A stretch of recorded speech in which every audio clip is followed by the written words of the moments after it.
النصيحة أن يتوب إلى الله عز وجل، لأن الأغاني تفسد القلب وتورث النفاق في القلب، تزرع الشهوة في القلب، لا سيما وأن غالب الأغاني أو كل الأغاني في الوقت الحاضر كلها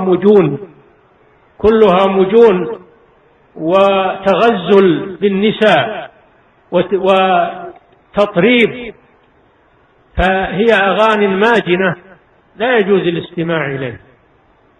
ومن الناس من يشتري لهو الحديث ليضل عن سبيل الله بغير علم.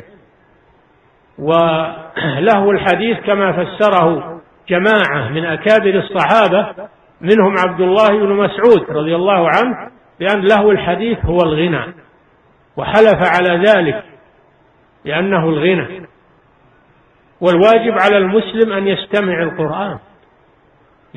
إلى القرآن، يقرأ القرآن هو أو يستمع لمن يقرأ مباشرة أو بشريط، فيكون استماعه للقرآن ويكون استماعه للذكر والمواعظ وما فيه الخير الذي يحيي قلبه وينور بصيرته.